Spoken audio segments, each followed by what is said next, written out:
We're learning DeCarlos Brown Jr., the felon charged with the murder of Iryna Zarutska on a North Carolina light rail, has been found incapable to proceed with trial.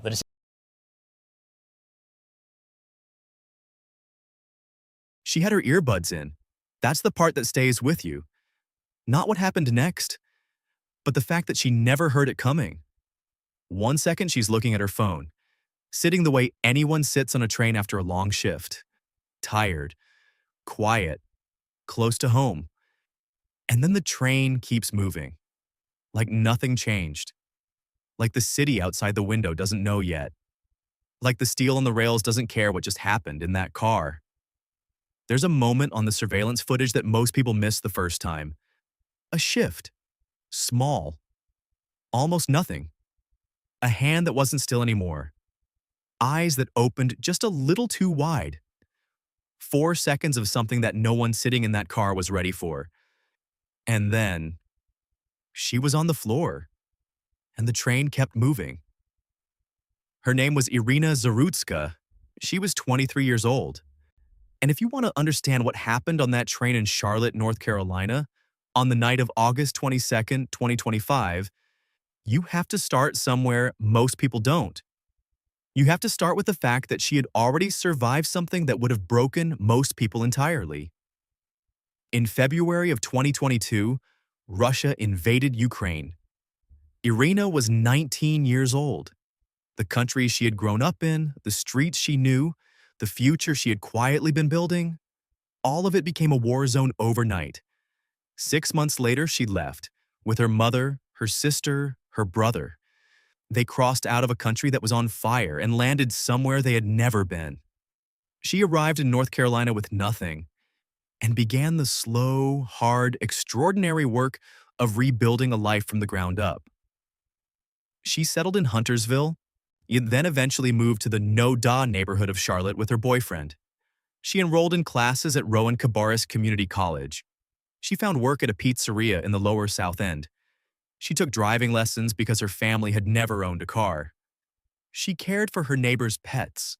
She sculpted. She designed clothing. She was an artist in the truest sense, someone who saw the world in shapes and forms and color, even when the world hadn't given her much reason to.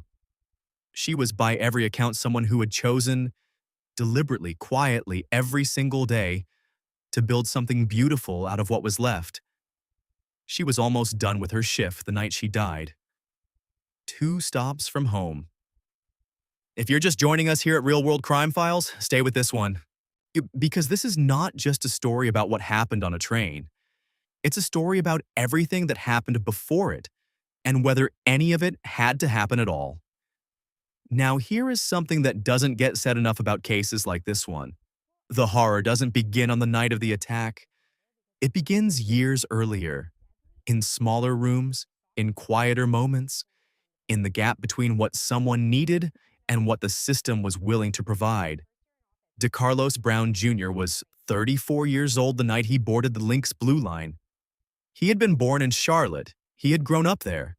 And by the time he stepped onto that train, the city had encountered him, officially, formally on the record, more times than most people will ever know. His criminal history stretched back to 2007. By the time of the attack, he had been arrested 14 times in Mecklenburg County alone. He had been convicted of armed robbery and spent years in state prison, released in September of 2020.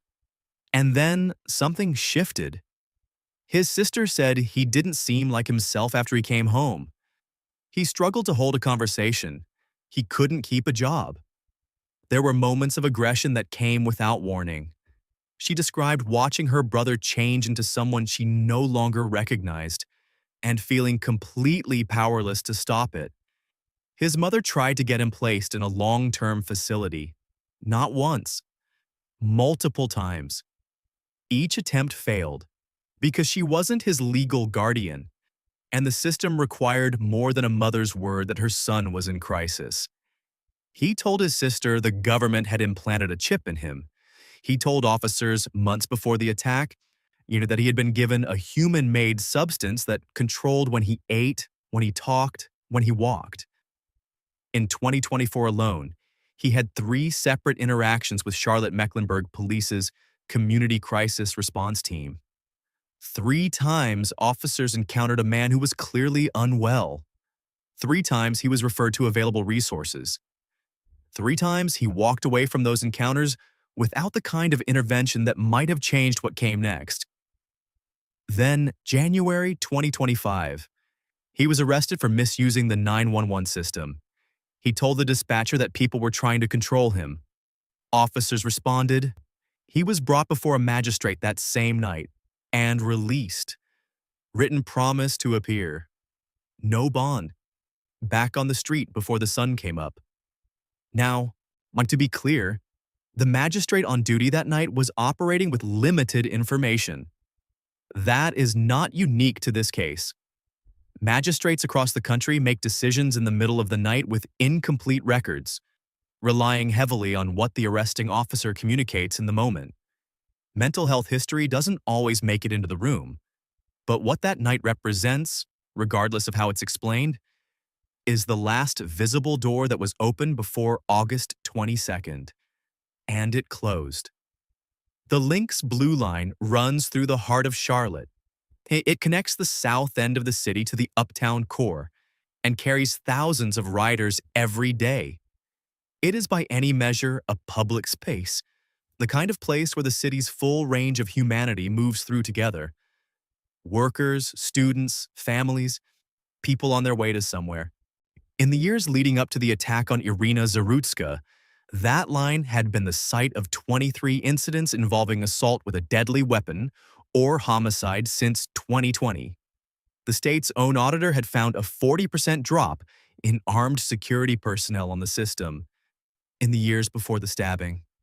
A year and a half before Iryna died, another woman was confronted on the Blue Line by a stranger with a knife who threatened to kill people. She and her coworker escaped. She went on record afterward and said plainly that something was going to happen on that train. It was just a matter of time.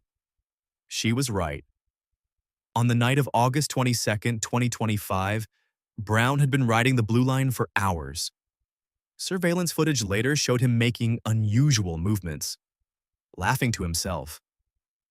At 8:18 in the evening, 2 transit security officials passed him on the train. He didn't have a ticket to ride. Nothing happened. No interaction, no removal. They passed him and moved on. He kept riding. At 9:46 p.m., Iryna Zarutska boarded at the Scaly Bark station after finishing her shift. She sat down in front of him, earbuds in, phone in her hands. She had no reason to look twice at the man behind her. There was nothing, from the outside, in that moment, that would have told her anything was wrong. The surveillance footage shows Brown sitting quietly, head resting against the window, still. And then, about a minute before it happened, something changed. He began to fidget with his hand. His eyes widened. It was the kind of shift that, in hindsight, is unmistakable.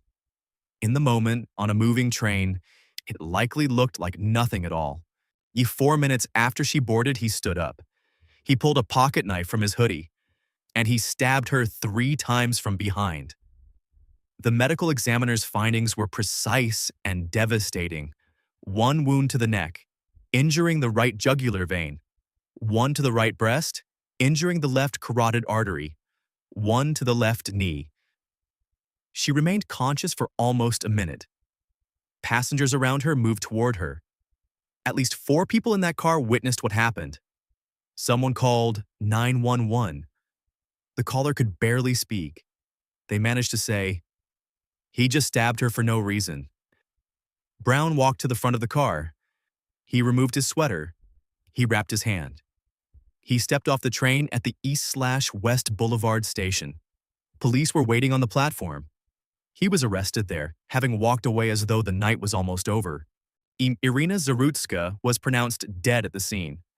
She was minutes from home. We'll come back to what happened next, and what's still unresolved, right after this. If this case matters to you, subscribe to Real World Crime Files. because the second half of this story is where the questions get even harder. In the days that followed, Charlotte tried to make sense of what had happened. Transit officials called it a horrific event, a random act, and described it as something that couldn't have been prevented from a law enforcement perspective. That statement landed hard for a lot of people, because the record told a different story. The 40% security drop, the 23 prior incidents, the January arrest, the crisis team referrals that led nowhere, the mother who tried to get her son help and was turned away, the warning from the survivor who said it was only a matter of time. None of that adds up to inevitability, but it adds up to something. And what it adds up to is a picture of a system that had every opportunity to see what was coming and consistently chose the path of least intervention. The mayor of Charlotte herself described the attack as a tragic failure by the courts and the magistrates. 1 month after Iryna died, North Carolina passed Iryna's Law, legislation designed to address gaps in the mental health and transit security systems that the case had exposed. A law now carries her name. She was 23 years old. She wanted to be a veterinary assistant. She sculpted. She cared for animals that weren't even hers because she loved them. And she had survived a war and crossed an ocean to build a life in a city she was still learning. She deserved more than a law. Now, here is where the case stands today, and where the questions become almost impossible to sit with. Following his arrest, Brown was charged with first-degree murder in state court. A federal grand jury subsequently indicted him as well, with those charges carrying the potential for the death penalty. He was taken into federal custody.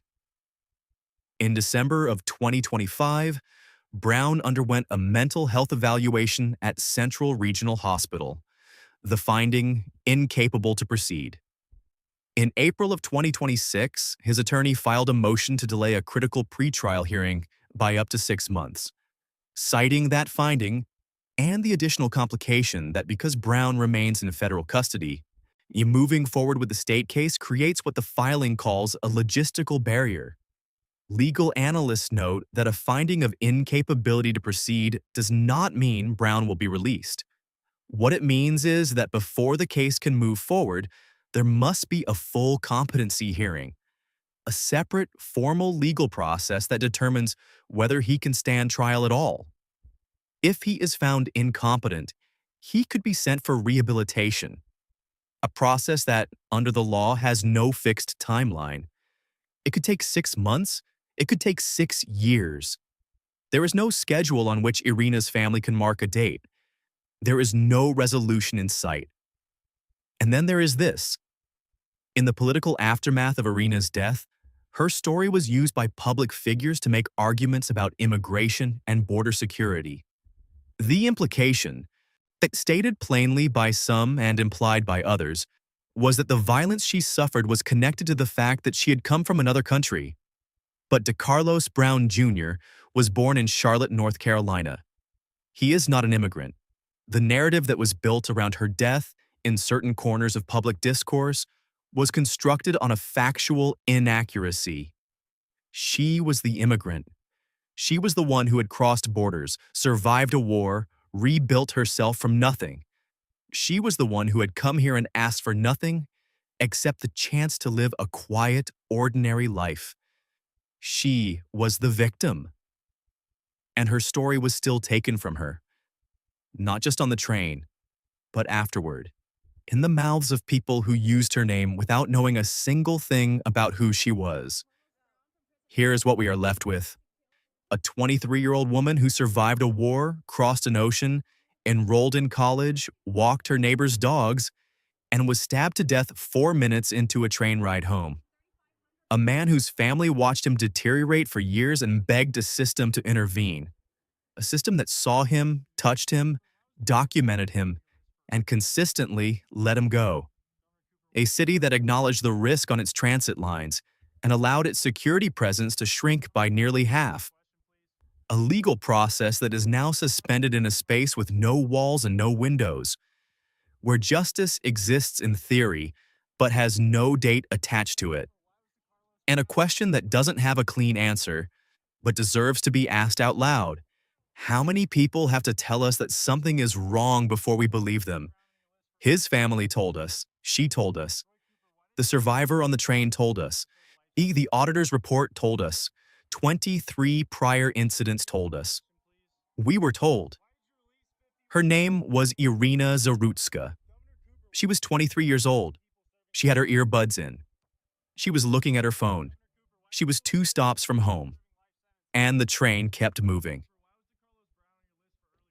If this story stayed with you, it should. Subscribe to Real World Crime Files for more cases that don't let go. And share this one, because the only thing that comes close to justice for Iryna is making sure the world knows exactly who she was and exactly what was allowed to happen.